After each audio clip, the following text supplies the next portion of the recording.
Bismillah. C'est drôle. Je me rappelle plus exactement la façon dont tout cela commença. Il faisait chaud, horriblement chaud.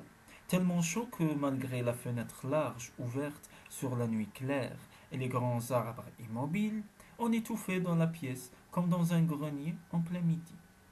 Personne ne soufflait mot. C'était étrange et énervant. Tous trois, nous étions dans l'attente d'un événement qui nous libérerait de cette énorme, inhumaine, insupportable torpeur. Nous espérions un cri, un coup de tonnerre, n'importe quel cataclysme. Elfried, les bras ballants, s'approcha de la fenêtre ouverte d'une démarche molle et souple. Je devinais son corps admirable sous la longue robe blanche qui moulait ses hanches. Machinalement, je la suivais des yeux comme dans un rêve. Le docteur posa son regard sur moi sans avoir dû tourner la tête pour m'en rendre compte. Je me sentis observé. Cela pesait comme un reproche ou une menace. Je baissai les paupières, soupirai avec lassitude et m'enfonçai un peu plus dans mon fauteuil. La pression du regard que j'avais ressenti se relâcha. La voix lente de mon hôte s'éleva grave, bien timbrée, d'une irréprochable dignité. Vous ne désirez pas prendre un rafraîchissement? Merci, docteur, fis-je avec un petit geste épuisé de la main. Pas la peine, j'ai encore plus soif après. Elfriette se retourna vers nous et éclata de rire. Elle était belle, provocante, inconsciente. Je voyais tout l'intérieur de sa belle bouche humide et sa poitrine soulevée au rythme un peu trop rapide de sa respiration. Derrière moi, son mari fit deux pas. Je sentis le dossier de mon fauteuil frémir sous l'étreinte mal dominée de ses mains nerveuses et puissantes. Allait-il me bousculer, s'arracher les ongles aux clous de cuivre de la garniture, ou peut-être me prendre à la gorge par derrière, m'asséner un coup dans la nuque? Je m'efforçai de rester calme, comme si je n'avais rien remarqué. Ce fut un effort extrêmement pénible. La sueur me coulait sur le torse et le long du nez. J'avalais avec peine ma salive. Je souffrais de ne pouvoir me libérer de cette menace muette. Terrible, cette sensation d'un mari affreusement jaloux, à souffler dans votre dos, tout tendu de colère contenue. Et devant moi cette femme trop belle, trop désirable, nue sous sa robe, à demi assise sur la tablette de fenêtre et balançant la jambe avec une grâce intentionnelle. Ajoutez à cela l'implacable chaleur qui annihilait ma pauvre volonté, paralysait mes réflexes, me coupait proprement bras et jambes. Le silence se prolongea affreusement. J'étais sur le point de défaillir. Puis la tension se calma. Le docteur traversa la pièce d'un pas décidé et se mit à fureter dans sa bibliothèque. Je le voyais choisir un livre, l'ouvrir une seconde, le remettre en place, en prendre un autre aussitôt, pour recommencer ainsi sans parvenir à fixer son attention. Elfriede haussa les épaules. Tout cela l'amusait énormément. Elle était rayonnante, à la fois animale et divine. Je la désirais plus que la veille encore. Maintenant que je connaissais sa volupté, elle le devinait. Son mari aussi. Des effluves mystérieux charriaient la passion et la folie grandissante.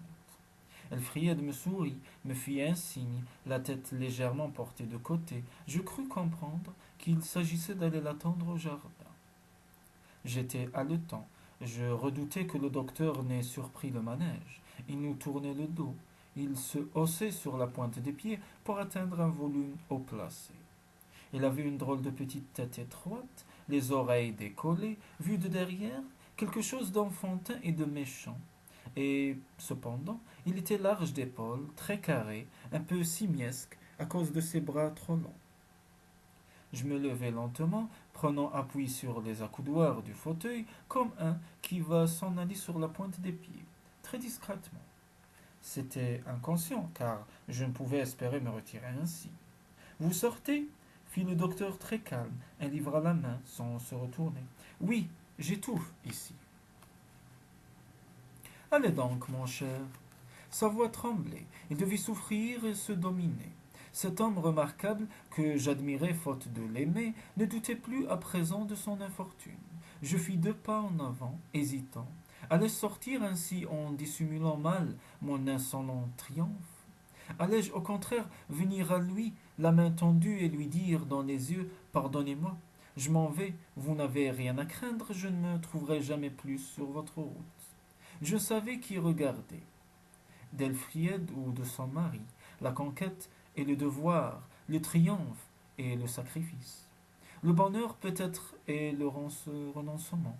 C'était plus grisant que tragique. J'avais conscience d'un rôle que l'on pourrait trouver noble, mais qui me parut terriblement banal, facile à jouer, élémentaire. Je n'eus pas à faire mon choix. La lumière s'éteignit brusquement. Le cri d'Elfriede me parvint bref, vite réprimé.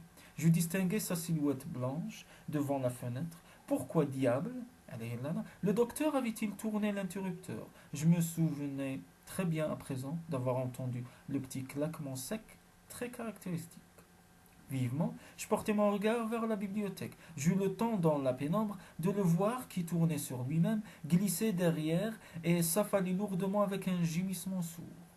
Ne bougez pas, cria en même temps Elfriede d'une voix changée. Je vous en conjure, n'y allez pas. Mais enfin, il est mort, c'est certain. Il m'avait juré de se tuer.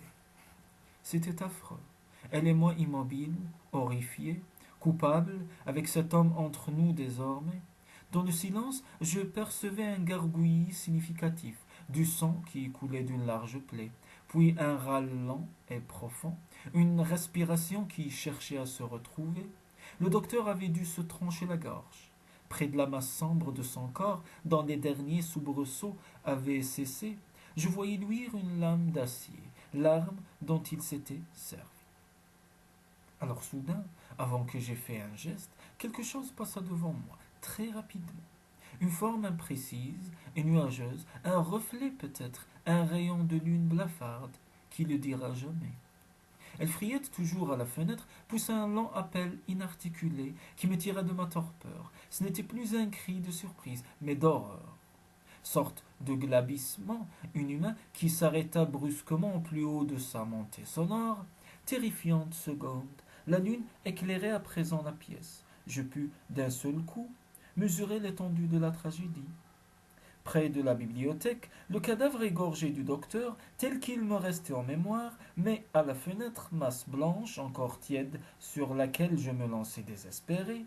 Elfriede, le cou tranché, plaie énorme et béante, d'où dégorgeait le sang.